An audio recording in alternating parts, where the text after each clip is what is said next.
Bom dia, primeiro ano. Na aula de hoje eu vou fazer a correção dos exercícios que eu dei na última aula, que foi o registro da aprendizagem, né, na página 39 e na página 40 da apostila de matemática 2, certo? Esse registro da aprendizagem ele faz um resumo, né, de todo o conteúdo que envolve a função polinomial de segundo grau, né, ou função quadrática, certo? Eu pedi apenas para deixar os últimos dois tópicos sem fazer, porque vai ser conteúdo que a gente vai ver ainda, beleza?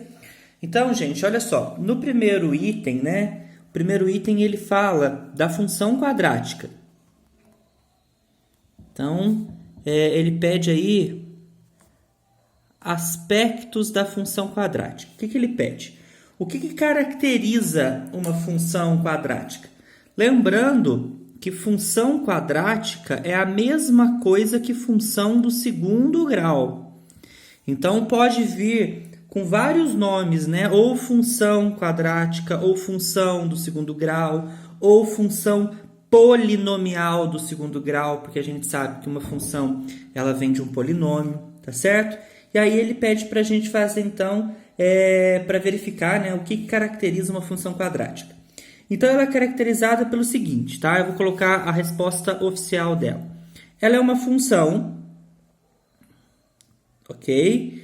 Que tem relação dos conjuntos dos números reais em função de outros números do conjunto real, tá ok? Tal que o f de x, né, que a gente chama de y também, ele tem que ter essa lei de formação. Ax ao quadrado mais bx mais c. Quem colocou só essa partezinha aqui, beleza. Só que ela tem uma exigência muito particular, né, diferente de várias funções. O a, gente, tem que ser diferente de zero. Tá certo? Então, essa partezinha onde eu coloco A diferente de zero, ela tem que existir.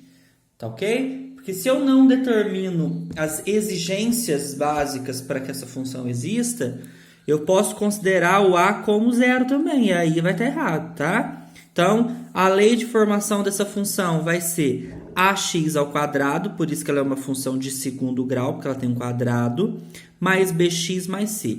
Então, olha só. Se ela não tiver o B, tem problema não. Se ela não tiver o C, também não tem problema. A única exigência é que o A exista.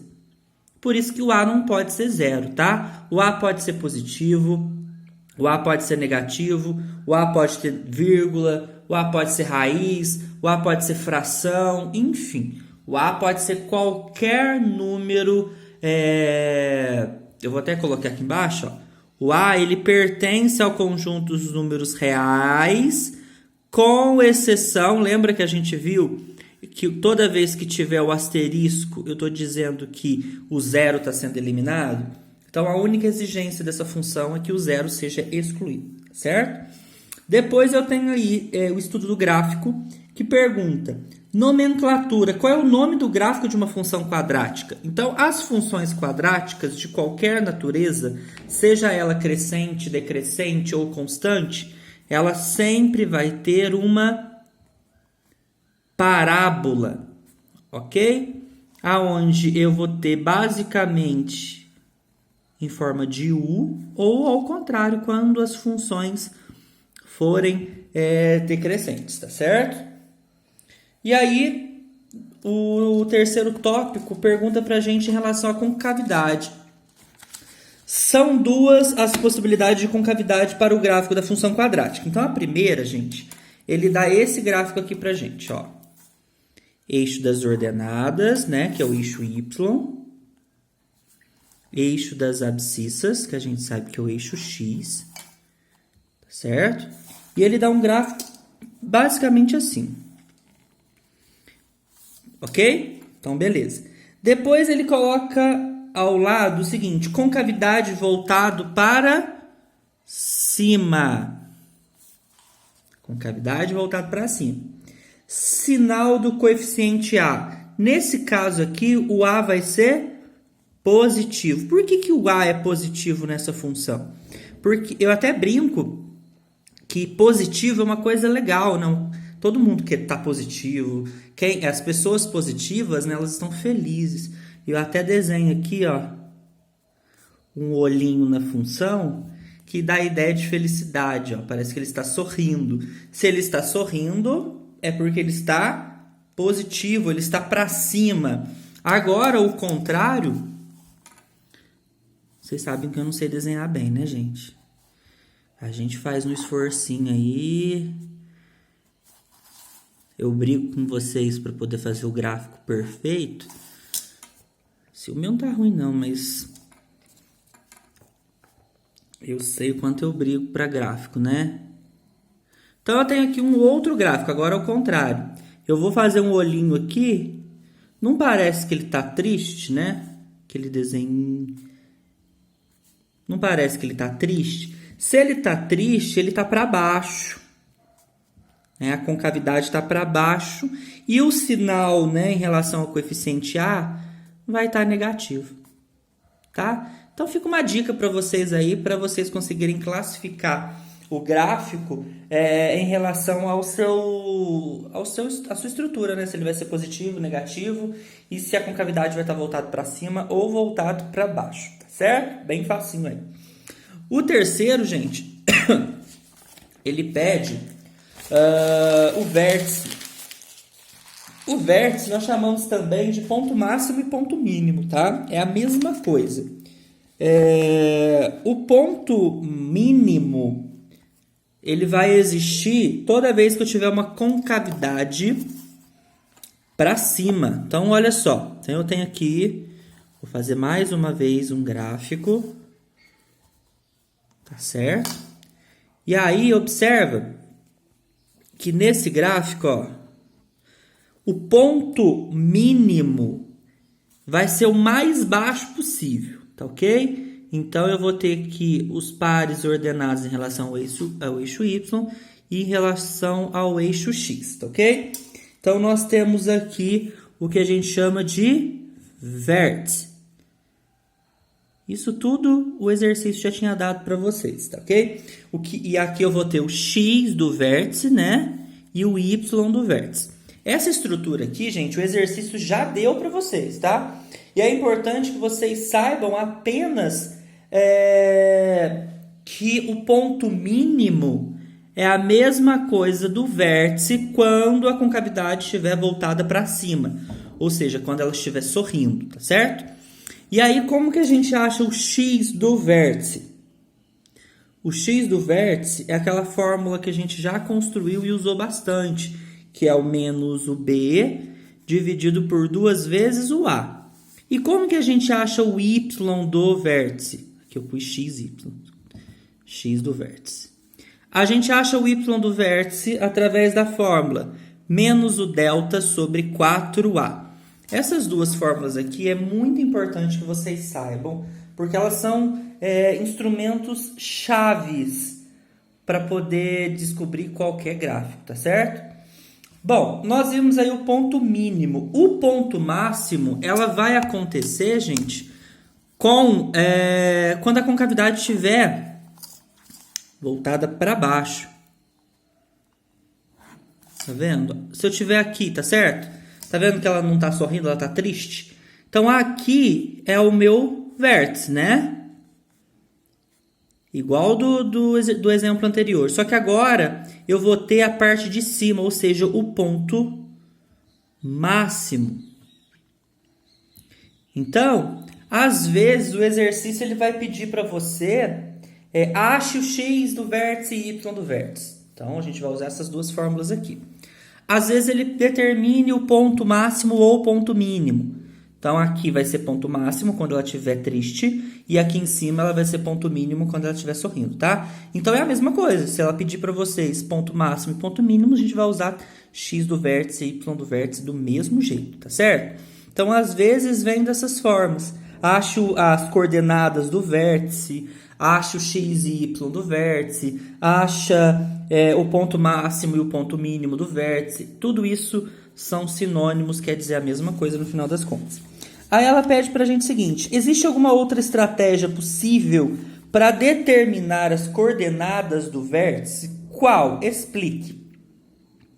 Existe sim, tá? Uma estratégia que é possível para achar o x do vértice é a gente fazer uma média entre as duas raízes. Como assim? Você pode pegar o x', que você achou lá na sua função, somar com x duas linhas. Então, vou colocar aqui, ó. Para achar x do vértice, pode ser também. Você pega o x', né, o x1, soma com o x2 e divide por 2. Ou seja, você faz uma média aritmética entre as duas raízes, tá certo? E aí você pode também, no caso, substituir o x do vértice na função para você obter o y do vértice, tá? Então, ele vai dar para a gente lá um f de x é igual a x ao quadrado mais bx mais c. Então, você substitui o x do vértice aqui, tá vendo? E aí, você vai descobrir o f de x, que é a mesma coisa do y. Então, assim, é uma outra maneira, mas óbvio que vocês podem fazer aquela que vocês se sentirem mais confortáveis e sintam que seja mais fácil, tá certo? Zeros da função. Como podemos determinar os zeros de uma função quadrática indicados por x1, x2 ou x', x duas linhas, que é a mesma coisa? Uma estratégia possível é a gente pegar a função, né? Que a gente sabe que a função é f de x igual a x ao quadrado mais bx mais c, tá certo? Lembrando, gente, que aqui vai ter números quando a gente for fazer exercícios reais. Para a gente descobrir os zeros da função, é só a gente pegar o f de x ou y e igualar a zero. Ó. A gente iguala ele a zero, né? Aí vai ficar ax ao quadrado mais bx mais c igual a zero, ou você pode pôr no final ou no começo, tanto faz. E depois a gente utiliza a fórmula que vocês já estão careca de saber, de Bhaskara, certo? Utiliza a fórmula de Bhaskara e acha os zeros da função, beleza? No próximo item aí, ele pede, né, no último item já, ele pede para a gente ligar os gráficos e tem uns retângulos aí para a gente ligar. Então, eu vou colocar os gráficos pequenininhos aqui. São 3 gráficos. Acho que fica mais fácil da gente entender. Enxergando.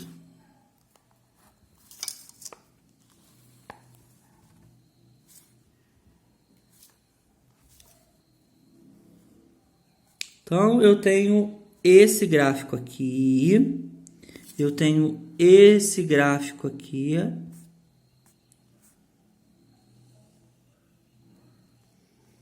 E tenho esse gráfico aqui. Aí do lado, ele coloca delta igual a zero, delta maior que zero e delta menor do que zero, tá?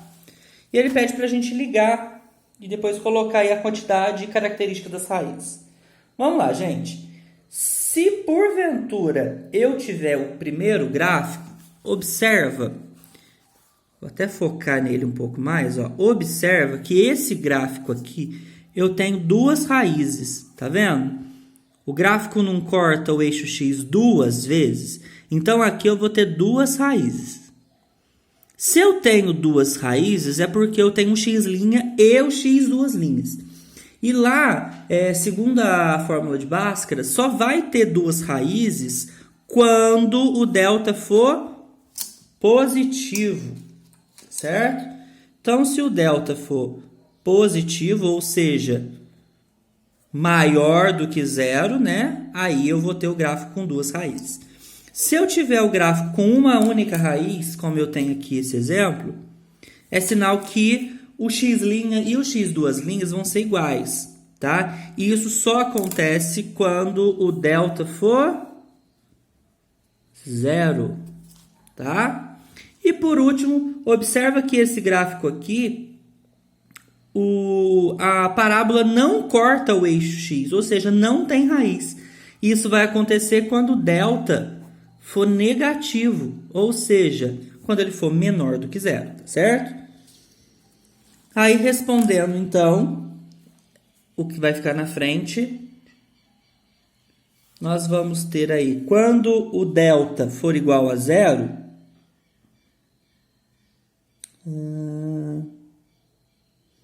nós vamos ter duas raízes reais e iguais. Se a gente tem duas raízes reais e iguais, é uma coisa que a gente tem uma, né? É que o x' e x duas linhas vai dar o mesmo resultado. Quando o delta for positivo, eu vou ter duas raízes,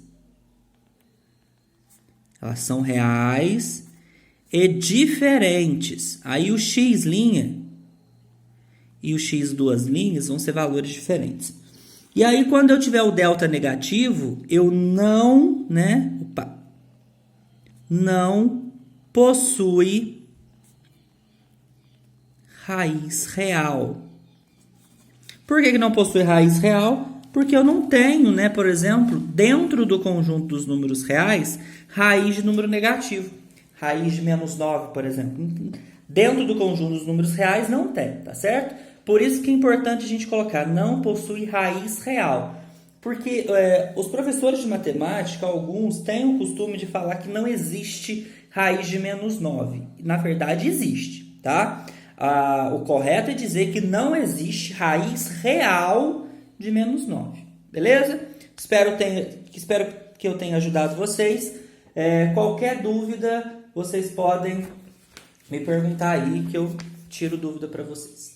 Um abraço, até a próxima aula, galera.